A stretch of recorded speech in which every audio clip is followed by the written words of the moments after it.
베드로라는 제목으로 하나님의 말씀을 잠깐 전하도록 하겠습니다. 베드로 전서가 이제 끝이 나네요. 오늘로 공부하면 베드로 전서는 끝이 납니다. 베드로 후서는 내용이 종말론적 그런 내용이 있기 때문에 그 분위기가 또 달라집니다. 여하튼 베드로가 실로아노라고 하는 나중에 이름이 사실은 실라입니다. 바울과 실라가 함께 선교 여행을 하고 빌립보 감옥에 갇혔던, 그래서 매 맞고 빌립보 감옥에서 열심히 찬송하고 기도할 때 하나님이 옥문을 열어주셨던 그때 주인공이 실라인데, 성경에 보면 실라라고 기록기도 했고 다른 또 서신서에 보면 그의 이름을 실로아노라 이렇게 기록을 해놨어요.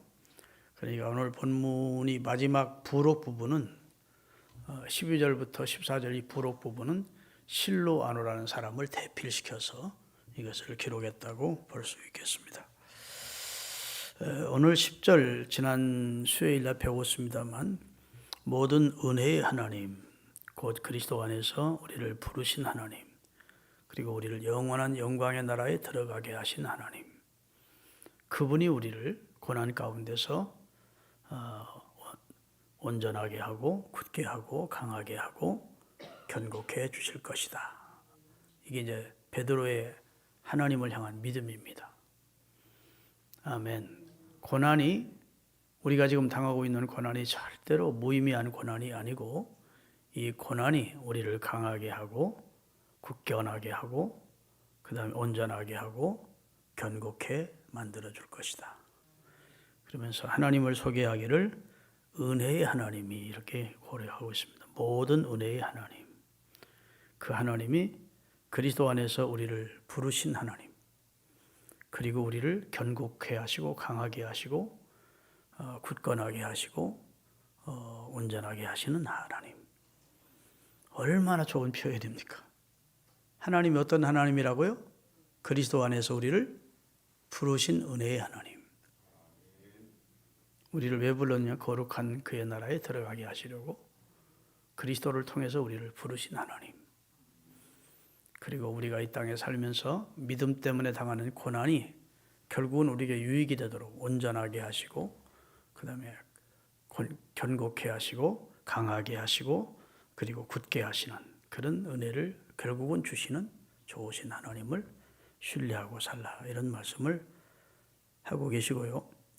그 다음에 여기 또 12절에도 거기 은혜의 하나님을 말씀하고 있습니다. 다 같이, 내가 신실한 형제로 아는 실로아노로 말미암아 너희에게 간단히 써서 권하고 이것이 하나님의 참된 은혜임을 증언하노니, 이것이 하나님의 참된 은혜임을 증언하노니 너희는 이 은혜 위에 굳게 살아. 이렇게 여기도 또 은혜를 강조하고 있습니다. 여러분, 은혜라는 말은 히브리어는 헨이라고 하고 헬라어로는 카리스라고 합니다. 영어로는 그레이스라고 그러죠. 값없이 받는 선물, 그것을 은혜라고 합니다. 아멘. 대가를 낸 게 아니에요. 상대 쪽에서 대가 없이 내게 선물로, 내가 선물 받을 짓을 한 것이 아닌데, 대가 받을 무슨 공로가 있는 것도 아닌데 좋은 선물을 내게 주었을 때 그것을 은혜라고 그러는 겁니다. 근데 성경에 보면 하나님을 모든 은혜의 하나님이라고 오늘 10절에 말했고, 그 은혜 가운데 하나가 그리스도를 통해서 우리를 영원한 나라에 들어가게 해주신 하나님의 은혜. 고난 속에서도 우리를 정금처럼 나오도록 단련하셔서 온전하고 견고케 하시는 하나님의 은혜. 아멘. 그 다음에 하나님의 참된 은혜를 증언하는 내용이 성경의 내용이거든요. 성경 전체는 하나님의 은혜로운 역사를 기록하고 있는 내용입니다. 그러기에 사도 베드로는 이 은혜 위에 굳게 서라는 겁니다. 이 말은 무슨 말일까요? 하나님의 은혜가 기록되어 있는 성경 말씀에 위에, 이 은혜로운 내용의 말씀 위에 너희 신앙의 뿌리를 깊게 내려라. 이런 말씀이 되겠습니다. 은혜 위에 굳게 서라는 말은 직역을 하면, 직접 번역을 하면 이런 내용입니다. 따라하겠습니다. 은혜 안에 너희 자리를 잡으라. 우리가 예전에 산기동 같은 데 가면 엄청나게 많은 성도들이 은혜 받으러 왔습니다. 그러면 자리 싸움이 벌어지는 거예요. 그렇죠? 경험 다 있으시죠? 차부동 하나 딱 갖다 놓고 거기다 가방 갖다 놓고 하여튼 내가 화장실에 갔다 오든 잠깐 밥을 먹으러 갔다 오든 그 자리 집어뱉다 난리 나는 거야. 안 된다고, 여기는 내 자리라고. 그럼 자리 또 그거 가지고 자리 싸움도 나고 그래요. 자리죠. 하도 싸웠으니까 비행기도 자리를 다 남발을 베겨가지고 앉게 하고 지금. 그런데 하여튼 은혜라는 테두리 안에 자리를 딱 잡고 털을 거기다 잡아놓고 뿌리를 내리라는 그런 뜻의 의미를 가지고 있는 것이 은혜 안에 굳게 서라, 그런 뜻이 되겠습니다. 시편에 보면 의인은 종려나무같이 번성하고 레바논의 백향목처럼 발육하는데 어디에 뿌리를 내렸냐? 여호와의 궁정에서 하나님의 집에 뿌리를 내렸대요. 그래서 여호와의 궁정에서 흥왕하는 복을 받을 것이라. 의인은 어디에 뿌리를 내리고 사느냐? 여호와의 궁정에 뿌리를 내리고 산다. 여호와의 성전에 뿌리를 내리고 사는 사람은 하나님이 흥왕케 하시는, 왕성케 하시는, 발육케 하시는 축복을 주시는데, 종려나무처럼 레바논의 백향목처럼 시절과 관계없이, 계절과 관계없이 잘 자라는 나무, 뿌리를 견고히 내린 나무가 레바논의 백향목과 종려나무입니다. 다른 나무는 너무 메마르면 다 말라 죽는데 종려나무는 절대 말라 죽지 않아요. 가장 곧게 자라는 나무 백향목, 가장 깊이 뿌리를 내리는 나무 종려나무, 두 나무를 비유로 들어서 여호와의 성전에 뿌리를 깊이 내린, 하나님의 은혜의 장소에 뿌리를 깊이 내린 성도는 의인인데 레바논의 백향목이나 그 다음에 종려나무처럼 발육 흥왕한다. 왜? 이유가 뭐냐? 여호와의 집에 심겼기 때문이다. 이렇게 말씀하시잖아요. 할렐루야. 여러분, 우리가 하나님의 은혜라는 말을 사실은 기독교인만큼 많이 하는 종교는 없습니다. 불교가 은혜라는 말을 쓰지 않습니다. 그 다음에 무슨 마음메토교가 은혜라는 말을 쓰지 않아요. 왜 그런가 하면 그들의 교리는 은혜로 구원한다고 생각지 않아요. 자기들의 선행과 공로의 도덕의 어떤 행위의 대가로 구원을 얻기 때문에 싹스로 구원을 받는다고 생각하는 거예요. 대가로. 선한 일 많이 하고 공덕 많이 쌓으면 그 대가로 구원을 받기 때문에 그건 싹이지 은혜가 아니라는 겁니다. 근데 우리 기독교는 나는 본질상 진노의 자녀이고 허물과 죄로 죽어 있었고 만물보다 거짓된 죄악투성이고 생각하는 것이니 말하는 것이나 행동하는 게 다 죄투성인데 절대로 구원 얻을 가능성이 0.006%도 없었는데 하나님이 모두 다 해주신 거예요. 하나님이 아들을 보내서 우리 죄를 속량하셨고 우리가 믿지 않을까 봐 성령을 보내서 우리 감동시켜 예수를 믿게 하셨고 다 하나님의 은혜로 우리가 구원을 받았잖아요. 그러니까 은혜를, 하나님이 하신 일을 아는 사람은 은혜라는 말을 안 할 수가 없어요. 내 사는 것이 은혜이고 믿게 된 것이 은혜이고 용서받은 게 은혜이고 성령 받게 된 게 은혜이고. 아멘 안 하시는 것 봐라. 내가 예수 믿게 된 게 은혜라고. 에베소 2장 8절에 보십시다. 에베소 2장 8절. 너희가 그 은혜를 인하여 뜰 거예요. 믿음으로 말미암아 너희는 그 은혜를 인하여 믿음으로 말미암아 구원을 받았나니 이것이 너희에게서 난 출처가 너희에게서 시작된 게 아니래요. 하나님의 선물이다. 그러니까 구원도 하나님의 선물인데 내게서 출발한 게 아니고 하나님이 주신 선물이고 그 은혜로 우리가 구원을 받은 것이라고 말하고 있고, 바울도 나의 나됨이 내 노력이나 내 공덕으로 나의 나가 된 게 아니고 나의 나됨이 하나님의 은혜라고 고백을 하고 있습니다. 믿습니까? 성경에 보면 하나님 앞에 귀하게 쓰임받은 사람들은 다 자기 힘으로 하나님 앞에 쓰임받은 사람이 없어요. 다 하나님이 은혜 주셔서 쓰게 하셨습니다. 아브라함에게 은혜 주시고 이삭에게, 야곱에게, 모세에게 은혜 주지 않으면 모세가 어떻게 그 일을 감당할 수 있었겠습니까? 요셉에게 은혜 주지 않았더라면 요셉이 어떻게 애굽의 총리가 될 수 있었겠습니까? 그 노예로 팔려가 사람 취급도 못 받던 그런 이방 땅에서 하나님이 그에게 은혜를 더하신 것이죠. 하나님이 그와 함께 하시고 그를 형통케 하셨대요. 그게 은혜입니다. 은혜. 하나님의 총이 그 사람 따라다니는 거예요. 애굽으로 종으로 팔렸지만 실상은 하나님의 은총이 함께 하고 있었습니다. 믿습니까? 창세기 6장 8절에 보면 노아도 하나님의 은혜를 입었기 때문에 그 방주를 짓는 일을 그와 그의 가족이 할 수 있었어요. 다 같이. 그러나 노아는 여호와께 은혜를 입었더라.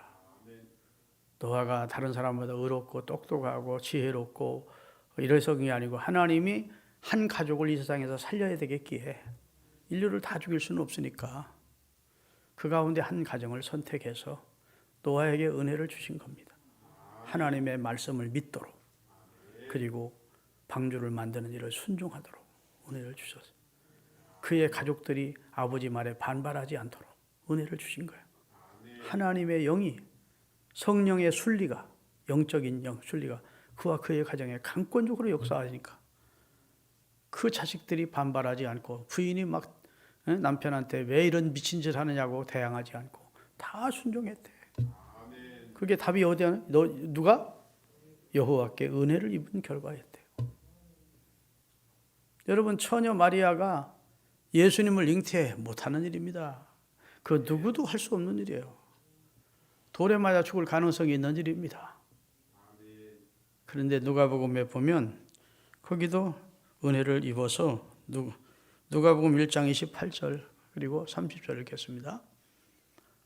그에게 들어가 이르되 천사가 이제 마리아가 있는 집으로 들어가서 은혜를 받은 자여 평안할지어다.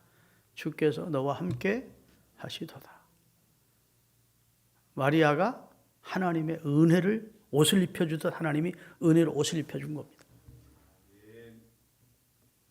그리고 30절에 보면 주의 계집종이 오니 말씀하신 대로 이루어질 것입니다 하고 그가 수용할 수 있었던 것은 은혜를 그에게 입었기 때문이에요. 다 같이 천사가 이르되 마리아야 무서워 말라 내가 하나님께 은혜를 받았느니라. 은혜 받았기 때문에 주의 계집종이니 주님 뜻대로 하세요. 이렇게 아멘 할 수 있었다는 거예요. 그렇지 않으면 펄펄 뛸 일이지. 세상에 나는 왜 이래야 합니까? 하고 수용을 못할 텐데 하나님이 강권적으로 마리아라는 여성 이 처녀에게 은혜를 주시니까 마리아가 그것을 믿음으로 아멘 할 수 있었대요. 여러분에게 가장 필요한 것이 무엇입니까? 은혜입니다. 은혜가 있는 가정이 있습니다. 하나님의 은혜가 함께하는 가정이 있어요. 이상하게 도와주셔. 꽃이 향기를 바라면 벌나비가 오듯이 하나님의 은혜가 머물러 있는 사람들이 사는 가정은 바로 하나님의 도움의 손길을 경험합니다. 그래서 자기 일생이 하나님의 은혜였다고 고백지 않을 수 없다고요. 은혜 없으면요 인조꽃과 같아. 모양은 교인인데 사작 얼마나 강팍한지. 그러니까 민족꽃에는 절대로 벌나비가 안 들어. 벌나비가 바보가 아니에요. 은혜가 있으면 여러 사람이 날 돕습니다. 환경이 날 돕고 사람이 날 돕고. 그 은혜예요. 은혜. 내 주변 목사님들이 나보고 그래요. 목사님에게는 참 은혜가 있습니다. 주변에 아는 사람들이 나도 그런 것 같아 진짜.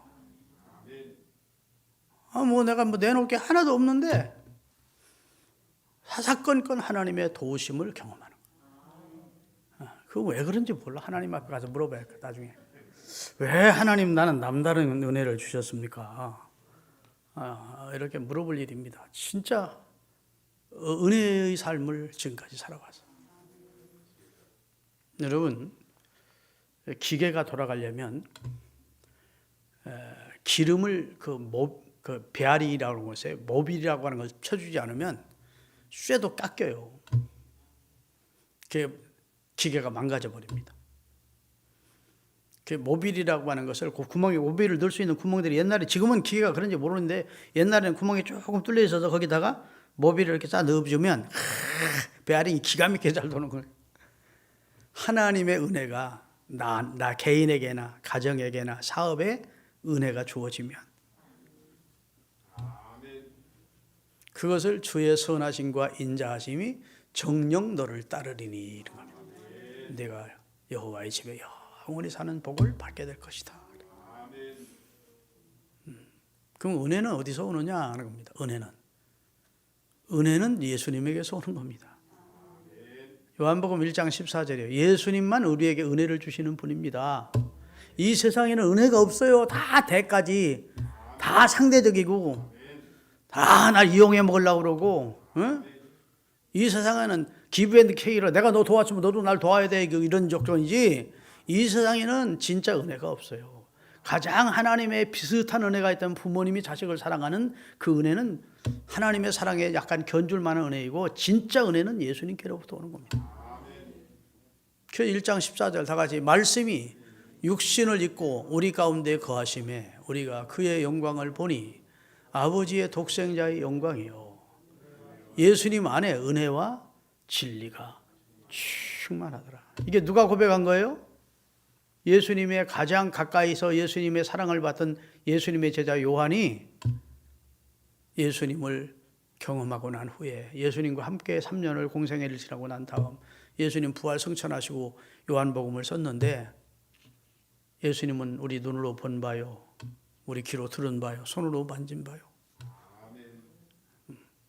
근데 그분을 보니까 아버지의 독생자의 영광으로 충만했던 분이고, 그분 안에는 은혜와 진리가 충만하더라.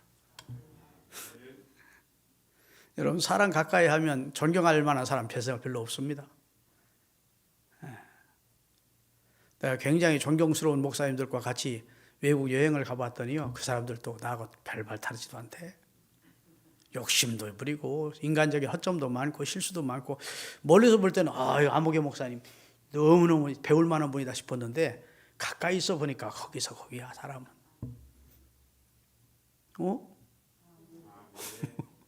다 거기서 거기요. 헛물이 다 보여.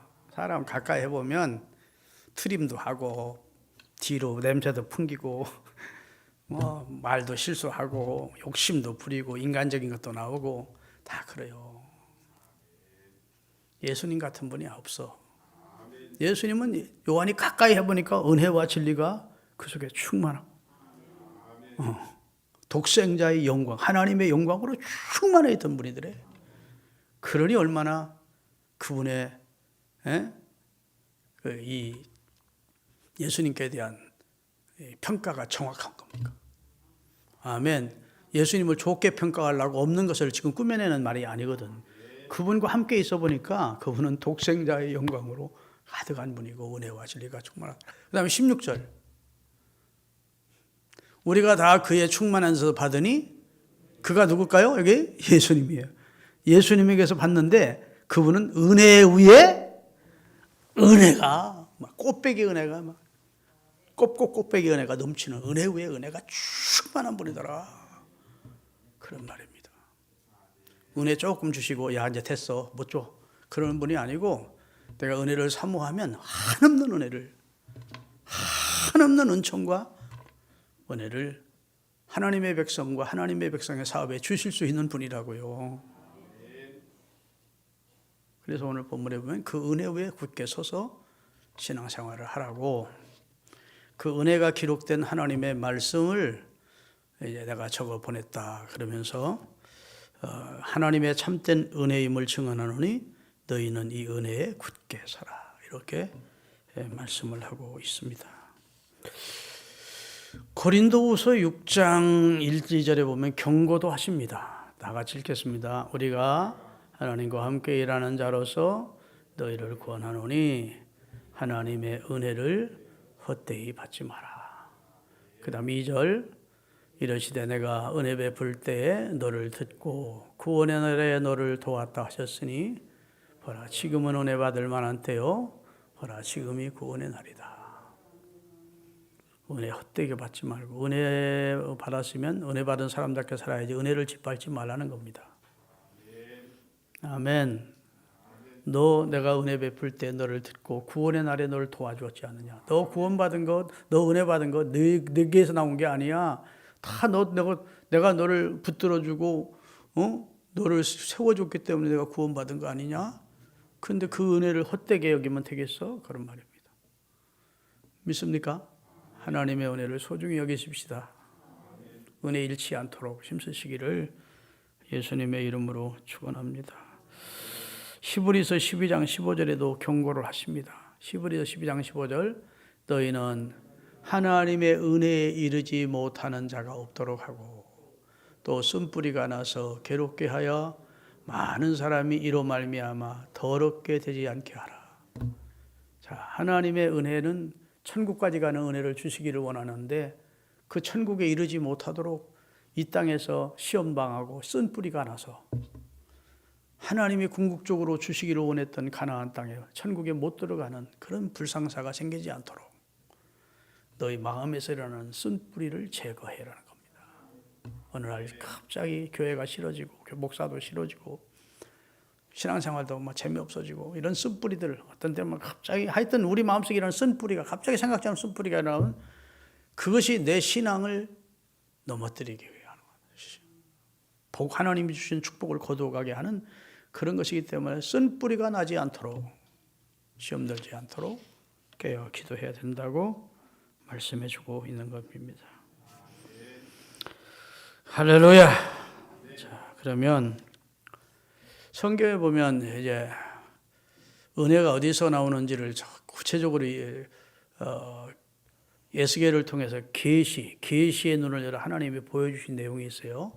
에스겔서 47장 1절입니다. 다 같이 그가 나를 데리고 성전 문에 이르시니 성전의 앞면에 동쪽으로 향하였는데 그 문지방 밑에서 물이 나와 동쪽으로 흐르다가 성전 오른쪽 제단 남쪽으로 흘러내리더라. 성전에서 에스겔에게 하나님이 보여주신 영적 환상입니다. 에스겔 선지자에게. 근데 큰 성전이 보이고 그 성전 동쪽으로 향해 있는 성전 문지방에서부터 물이 살살살살 물이 흐르는데 그것이 시냇가를 이루면서 흘러내리더라는 겁니다. 한참 내려가는 다음에 건너봐라 해서 1,000척을 청량한 후에 건너봤더니 발목에 이르고 또 1,000척을 청량해서 밑으로 내려가다가 또 건너봤더니 무릎에 보이고 또 1,000척을 청량하고 내려가서 보니까 그 다음에는 허리에 이르고 점점 갈수록 물은 넓어지고 강은 넓어지고 물은 깊어지는 겁니다.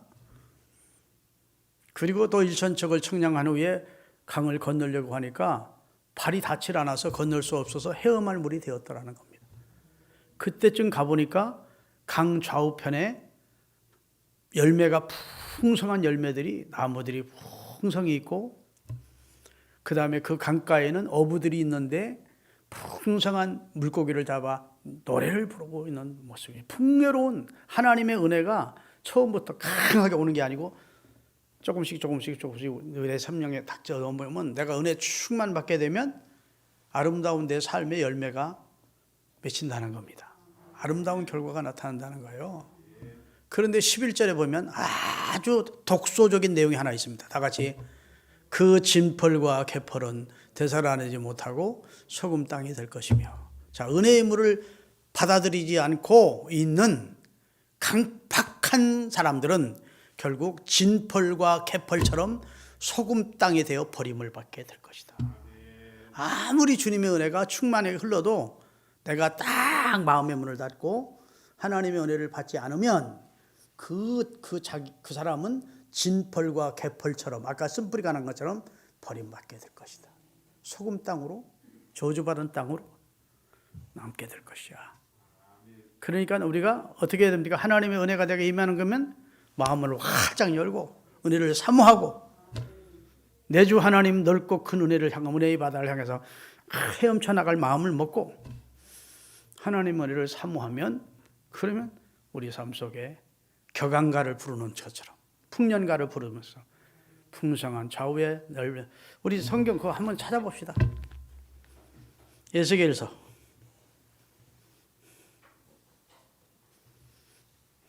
47장.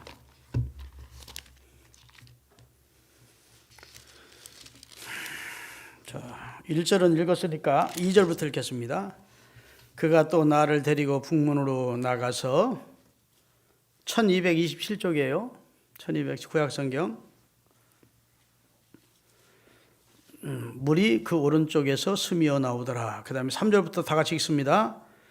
그 사람이 손에 줄을 잡고 동쪽으로 나아가며 천척을 청량한 후에 내게 그 물을 건너게 하시니 물이 발목에 오르더니 다시 천척을 청량하고 내게 물을 건너게 하시니 물이 무릎에 오르고 다시 천척을 청량하고 내게 물을 건너게 하시니 물이 허리에 오르고 다시 천척을 청량하니 있으니 물이 내가 건너지 못할 강이 된지라. 그 물이 가득하여 헤엄칠 만한 물이요 사람이 등이 발을 짚고는 건너지 못할 그냥 물이 많은 강물이더라. 그 다음에 그가 내게 이르시되 인자야 네가 이것을 보았느냐 하시고 나를 인도하여 강가로 돌아가게 하시기로 내가 돌아가 보니 강 좌우편에 나무가 심히 많더라.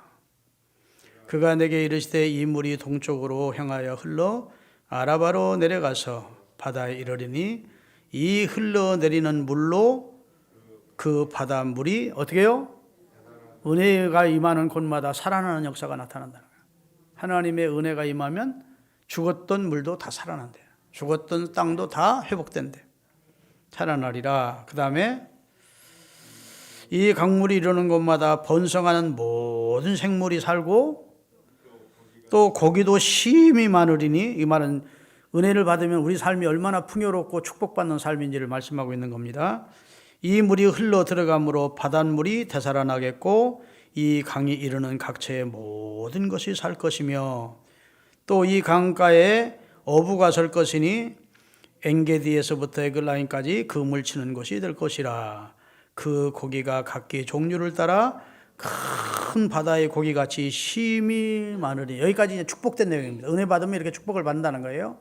아시겠죠? 그 다음에 이제 조금 전에 읽었던 내용입니다. 그 진펄과 개펄은 살아나지 못하고 소금 땅이 될 것이다 라고 경고를 하는 겁니다. 은혜 주실 때 은혜를 받으라는 겁니다. 지금은 은혜 받을 만한 때고 지금의 구원의 날입니다. 은혜를 사모하십시오. 은혜 받은 만큼 여러분이 주의 일을 할 수 있습니다. 여러분의 결심 가지고는 주의 일 못해요. 어느 날부터 짜증나요. 어느 날부터 하기 싫어져. 어느 날부터 치받고 싶은 마음도 생겨. 안 돼. 은혜 받아야 주의 일 하는 겁니다.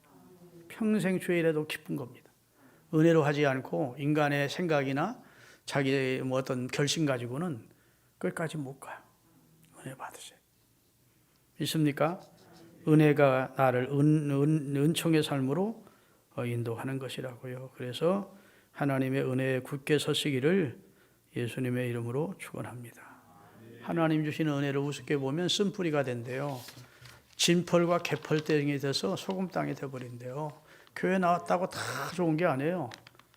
은혜를 사모하는 마음 없이 인간적인 교회 생활하면 도리어 예수 안 믿은 것보다 더 강팍한 사람 돼서 하나님의 징계를 받는 경우가 없지 않아 있거든요. 그러니까 여러분 우리 모두 하나님의 은혜를 사모하고 은혜 많이 받으십시다. 은혜 받아서 부자 돼야 돼요. 은혜 받아 부자 되는 사람과 자기 수단 방법으로 부자 되는 사람은 달라요. 은혜 받아 직분 감당하는 사람과 인간적인 결심으로 주의 직분 감당하는 사람은 달라요. 은혜 받아서 목회하는 사람과 학교에서 배운 신학 가지고 목회하는 사람은 달라요. 은혜로 해주세요. 하나님이 은혜 주셔야 돼. 그래서 우리가 하나님의 은혜를 구하는 겁니다. 눈에 안 보여 하나님의 은혜는. 그렇지만 하나님의 도우심이 느껴져. 하나님이 함께 하심이 느껴져. 그래서 우리가 조금만 영적 시각에 눈이 열린 사람을 보면 아 저분은 은혜가 함께 하나님의 은혜가 함께 해주는 사람이야. 저 가정은 하나님이 함께 해주는 은혜가 있는 가정이야. 저 교회는 하나님의 은혜가 다들 있는 교회야. 이걸 느낄 수 있다고요. 이상하게 설명 안 해도 찬송 소리만 들어봐도 예배하는 모습만 봐도 이 교회는 은혜가 있구나 느껴. 믿습니까? 이 가정은 은혜가 있는 가정이구나. 여러분들이 다 그런 가정들 되시기를 예수님의 이름으로 축원합니다. 기도하겠습니다.